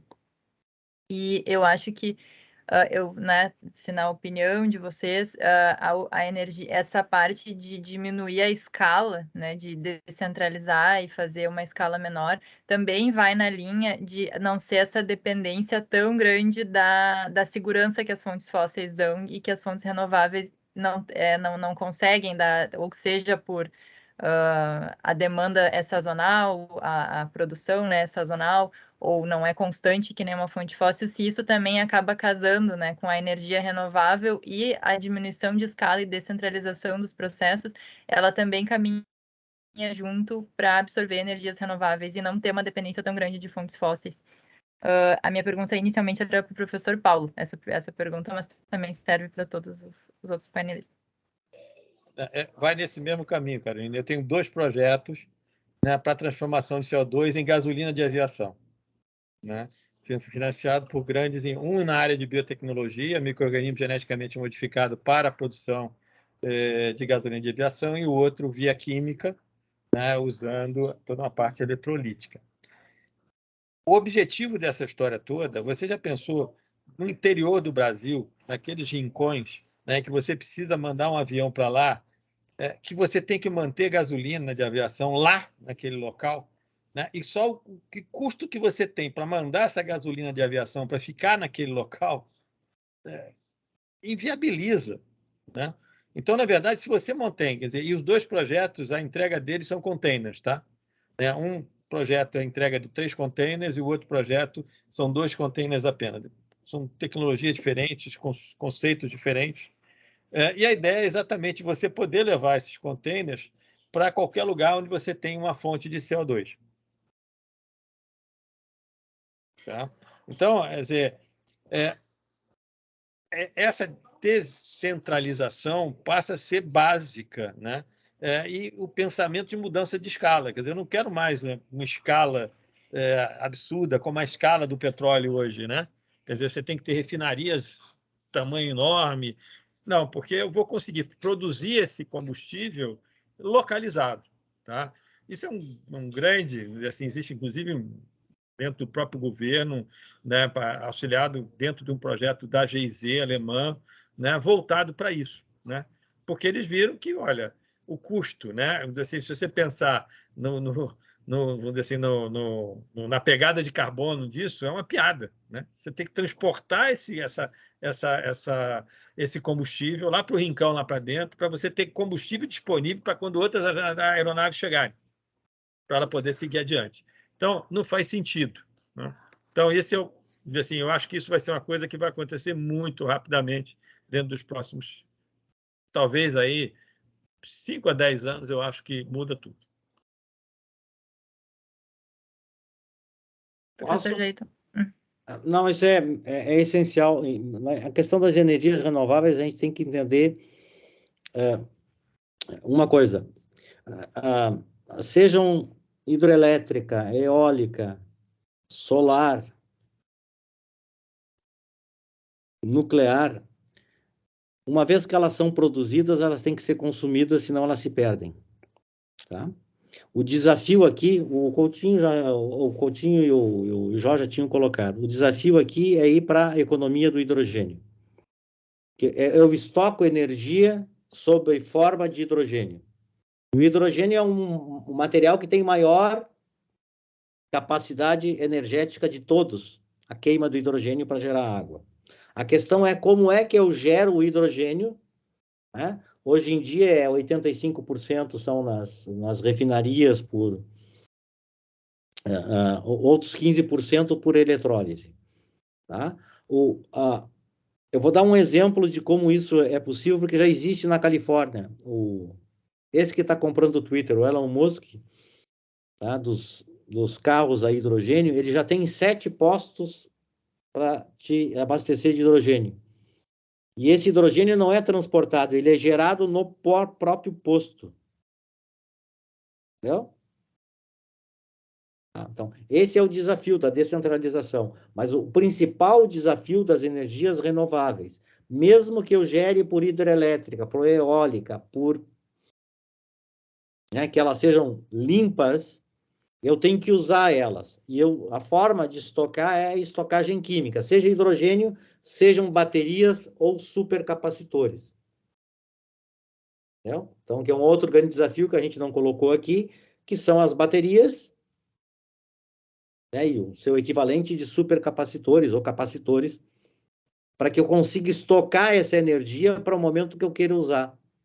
Tá? Então, isso é fundamental e elas vão estar descentralizadas.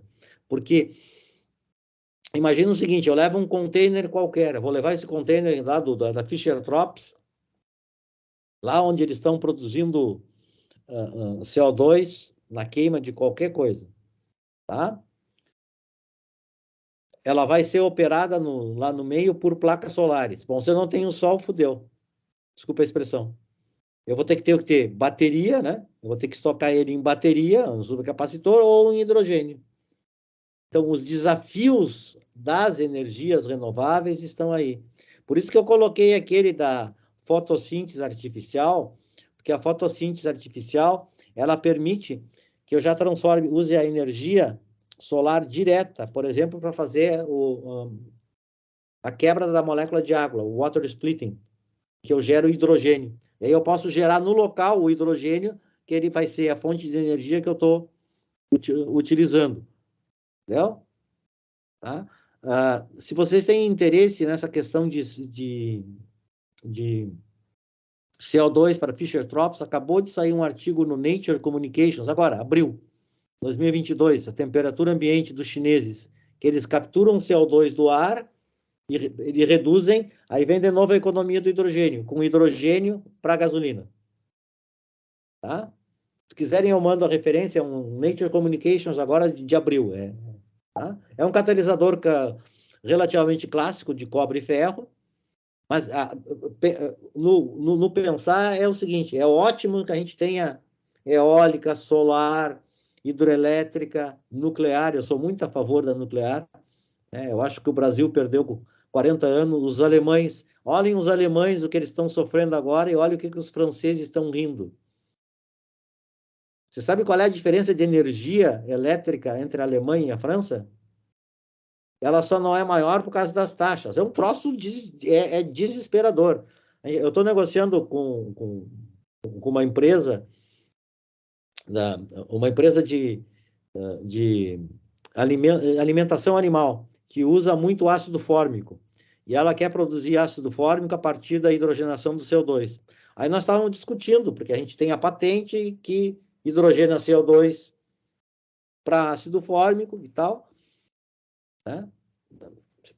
E eles disseram, vocês já fizeram os testes de viabilidade econômica, vem toda aquela coisa, simulação, o Jorge já sabe disso, né?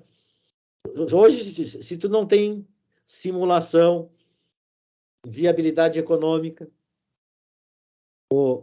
aliás, para vocês hoje submeterem qualquer projeto em agência europeia, se vocês não têm o que eles chamam de LCA, que é o Life Cycle Assessment, que leva em conta tudo, economia circular, vocês não podem submeter o projeto.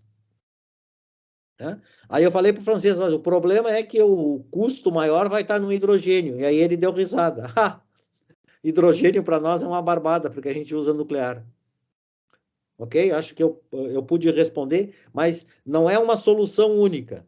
Ela é compartilhada conforme, e aí a gente concorda plenamente que a ciência e as engenharias são elas que dão essas soluções. Porque nós temos de parar de pensar linearmente. Gostei muito mais da apresentação do Jorge de Caminha, do linear e do circular. A gente tem que pensar no sistema circular. Se nós não pensarmos nisso, bom, já está claro para vocês que a miniaturização hoje né? São raros as coisas, as fábricas não vão ser como eram antes, elas vão ser, no mínimo, semi-automatizadas, nós vamos ter que usar muito inteligência artificial e machine learning. Eu vou dar um exemplo para vocês. Você sabe que a síntese da amônia, o processo Fritz-Haber, lá do início do século XX, é considerado a maior descoberta da humanidade, fazer amônia. E nós usamos o mesmo processo, que é energeticamente intenso, gera subprodutos aos montes, né? Que é outro desafio. Bom, o número de artigos publicados em que essa empresa de inteligência artificial e machine learning usou foram 170 mil referências nos bancos de dados. E só procurou tabelas, catalisadores, condições de tudo que estava sendo publicado até o ano de 2019. Fizeram o primeiro Big Data, fizeram a análise dos dados, a máquina deu um resultado, eles testaram, não funcionou, voltaram para a máquina deu um resultado, e hoje já se tem a entrada de um novo processo industrial muito mais efetivo, somente baseado nos resultados que estão disponíveis na literatura.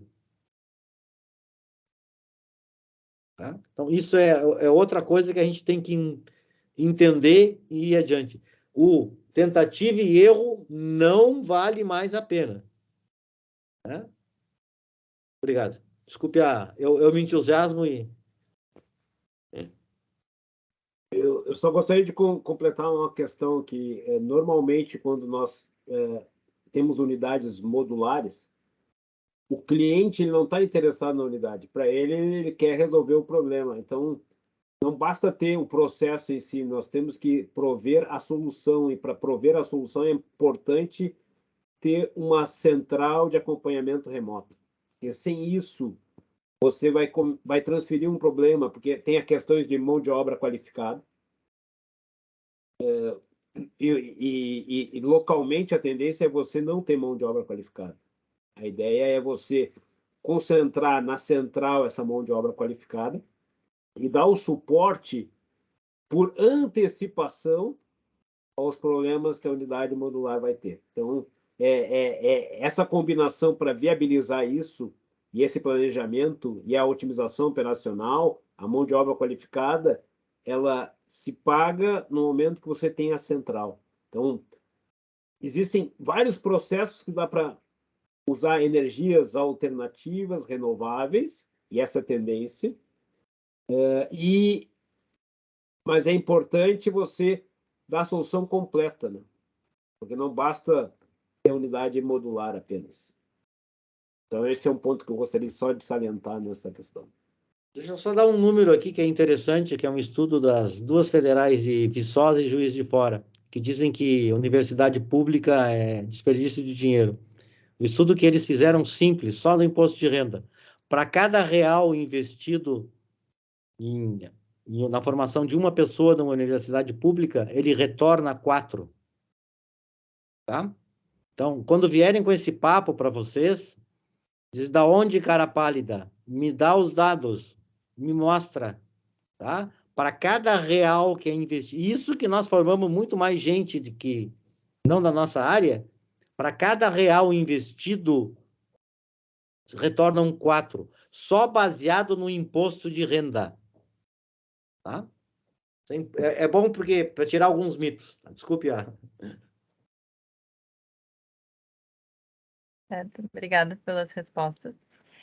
Eu tinha anotado mais uma pergunta, eu acho que tem tempo para a gente ainda levantar mais um debate, sim, né, Vânia? A gente pode seguir mais um. Que é a questão que todos também falaram, mas né, vou especificar que o aproveitamento de biomassa, né, todos vários tipos de energia aproveitariam o aproveitamento de biomassa, mas quando a gente vai olhar para os dados no Brasil, basicamente 100% para aterro, quando aterro é bom, porque senão foi para algum lixão, né, ou para algum aterro controlado. Então, o que vocês, assim, a opinião, assim, que tipo de incentivo, aqui falando incentivo econômico, né, que nem o professor Jairton falou, que se nenhum investidor vai investir, né, se não tiver uma segurança, de ser atrativo economicamente o resíduo não ir para um aterro, porque no Brasil é muito barato, né, relativamente. Então, essa pergunta foi para o professor Jorge, primeiro. Bom, eu vou ser breve, mas existe já a lei de resíduos classe 1, que já não pode mais ser colocado em aterro. Então, o primeiro fator é a dimensão política, né? Essa dimensão política faça com que as pessoas resolvam o problema. Então, a tendência é essa, resíduo classe 1 não pode ir mais para aterro. E a grande questão são os resíduos que eu vejo, que são os resíduos que nós temos nas nossas casas. É o resíduo que você tem no seu lixo orgânico, é a casca, é o resto de comida, tudo isso são resíduos que não tem uma legislação apontando para isso e não tem utilização. Só que a solução desse problema é uma solução que já existe há muito tempo. Por exemplo, se você for na Alemanha, você tem o quê? Você tem a separação do lixo. Então, tu tem o lixo orgânico que vai para compostagem, o lixo plástico separado, o lixo vidro, o lixo metal. Então, você tem separado em cada um dos containers os lixos. E o lixo orgânico das refeições de casa, casca de limão, casca de laranja, casca de qualquer coisa, normalmente você não utiliza, poderia até utilizar um pouco mais, uma que outra, e esse vai para um lixão. E vai para um lixão que, no Rio Grande do Sul, porque não pode mais colocar em qualquer lugar, eles chegam muitas vezes a viajar 500 quilômetros para ir para Minas do Leão. Então, passa por um processamento também descentralizado desse eixo, desse aproveitamento disso, passa por utilização de soluções já antigas em países como a Alemanha e outros países europeus, que é a compostagem. Então, esse é um ponto. Eu vejo que parte é a legislação, que já está indo nesse sentido, e outra parte é mostrar a viabilidade econômica da coisa. A compostagem é uma fonte de adubo. Agora tem a questão de importar adubos de fora, justamente a compostagem supre uma parte de adubos que ele poderia estar produzindo com o nosso lixo orgânico das nossas casas, por exemplo. Se nós tivéssemos a devida destinação disso.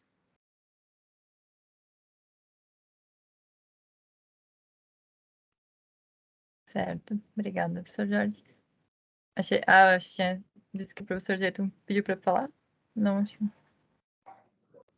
Acho que ele só concordou com a... Não, estava concordando, concordo plenamente com o Jorge, e só para dizer que os resíduos agrícolas, esses que têm casca de arroz, soja, etc., todos eles, o Rio Grande do Sul já tem uma cadeia, claro, ela não é ideal ainda, em que eles transformam eles em alimento para animal, proteína. Só que é um processo que está fadado a desaparecer. Não sei se vocês sabem, né, que as estimativas são que em 20 anos a gente vai estar comendo carne artificial. Na verdade, não é carne artificial, tá? Não é proteína, se pega as células dos animais e se produz. Né? Já tem. Eu comi, tá? Quando eu fui em Israel, eu paguei $150. Um bife de 120 gramas, né, que foi feito e não senti muita grande diferença, a não ser na textura, mas gosto, e isso, né, é outra... Vocês estão vendo que, como eu tinha dito lá no meu início, assim, eu não me preocupo muito mais que com a base de conhecimentos que a gente tem. Se nós definirmos claramente, nós vamos poder ir adiante. Nós podemos resolver. Basta colocar qual é o nosso alvo, o que nós queremos. Né? Obrigado. Queria só complementar um pouco o professor Jairton. Primeiro, até o Jorge. Quer dizer, eu acho que a gente tem muito resíduo agrícola, né? E ainda é mal aproveitado. Né? Vamos separar resíduo agrícola do resíduo urbano. Né? Resíduo urbano tem tudo que já colocaram e a solução do resíduo urbano é realmente a coleta seletiva. O resíduo agrícola, você tem um pouco com o pessoal de álcool, né, que hoje começa a fazer o etanol de segunda geração, que poderia até fazer produto de maior valor agregado. Né? Mas o pessoal de papel e celulose tem um potencial enorme de resíduos que eles poderiam vir aproveitar, conforme o próprio Jorge colocou. Agora, eu acho que chamar a atenção, né, que o Brasil ainda está muito longe, apesar de ter toda essa política de resíduo sólido, a gente ainda não está aplicando ela de uma maneira condizente. Né? Alguns setores estão sentindo mais, outros menos, mas tem muita coisa a ser feita. E o que eu acho a gente tem que trabalhar para dar maior valor agregado a esse resíduo. Seja o próprio resíduo urbano, seja o resíduo agrícola. Só queria falar uma coisa do Jairton. Quer dizer, na verdade, hoje, né, quando a gente fala em carne, né, ou proteínas alternativas similares, análogas à carne, a gente está falando de proteína de soja, né, então é a carne de planta. Depois você tem a carne fermentada, que é a carne feita por micro-organismo. E depois você tem a carne cultivada, que é exatamente isso que provavelmente você experimentou. Né? A carne de planta já está aí no mercado. Né? E tem potencial até pelo sabor e tal. É pequeno, ela já entrou no mercado. A parte de carne fermentada, a previsão é de até 2030, ela tem uma participação significativa. No caso da carne cultivada, os estudos mostram, Jair, que é mais para depois de 2040, porque os desafios de redução de custo, né, do processo de carne cultivada, que no final ele faz até uma impressão 3D, ainda são enormes e ainda não tem assim uma visão muito clara de como você reduzir. Tá? Então, são pontos assim. A gente, inclusive, vai ter uma reunião na semana que vem no MAPA e a gente vai trazer exatamente a situação atual da carne fermentada, né, no mundo. Ver como é que está a situação em termos de TRL, em que situação, assim, em que estágio já está, quais são as empresas que estão trabalhando. Então, a gente está apresentando isso no MAPA na semana que vem, dia 26. Porque é uma preocupação já para o Brasil, né? O Brasil é um dos maiores produtores de carne do mundo, né? Se a situação realmente entrar muito firme, pode vir trazer um problema para a gente. Embora a gente é aquela história, vamos aproveitar pelo outro lado, nós temos biomassa, a biomassa é a base para fazer esse material, então, desde que a gente tenha tecnologia. E a BRF, por exemplo, e a JBS, as duas investiram fortemente nessa parte de carne cultivada, tá? Inclusive, a ideia da BRF é, inclusive, montar um laboratório dessa parte de carne cultivada lá em Santa Catarina.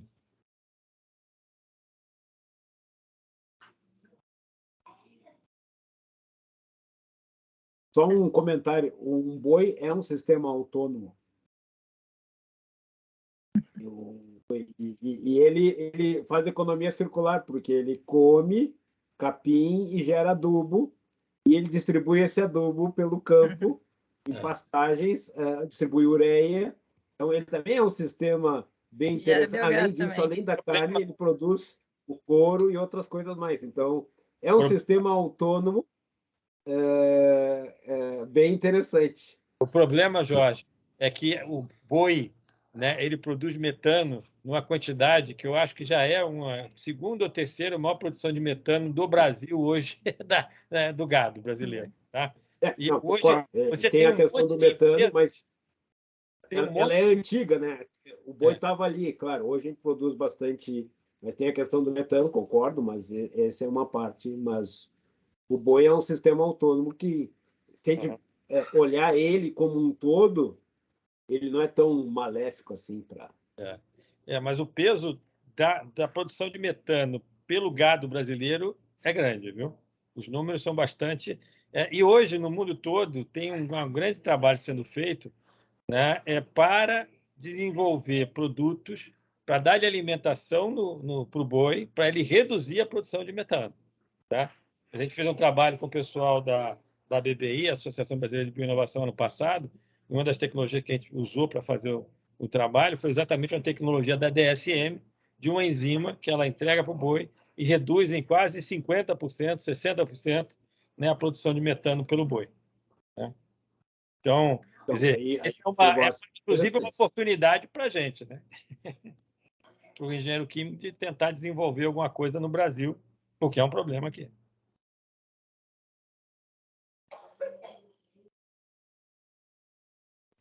Gente, então acho que é isso, né? A gente já está no nosso horário.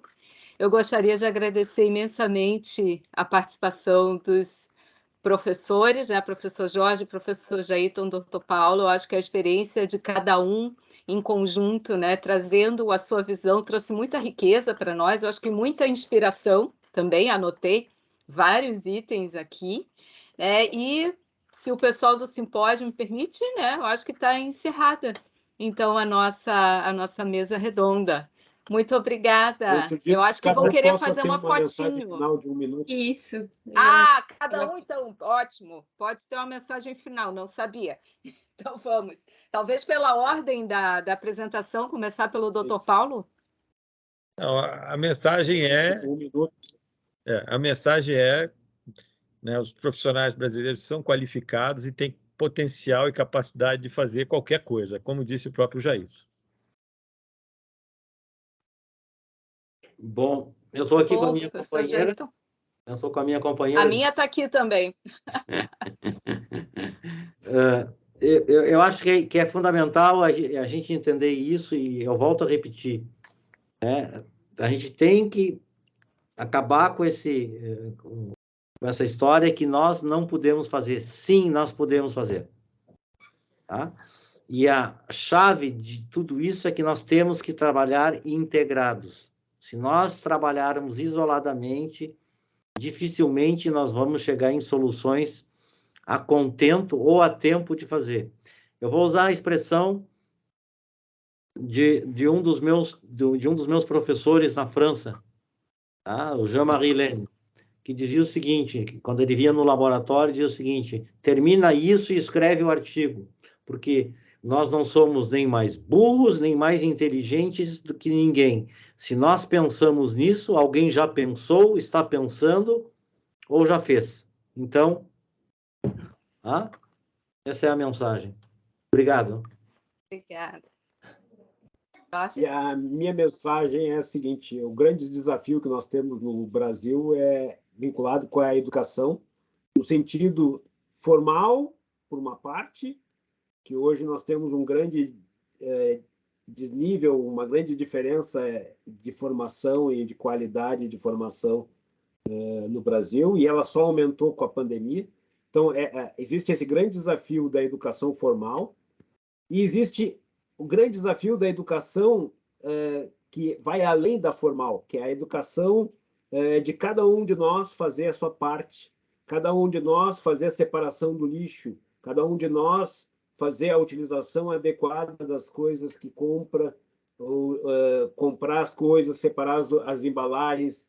São as pequenas coisas que estão na nossa educação, que ela não precisa ter nenhuma formação de PhD para chegar a essa formação, que são coisas do nosso dia a dia, que vão desde ir ao supermercado com sacola de pano, tomar banho usando racionalmente a água, usar racionalmente a energia elétrica.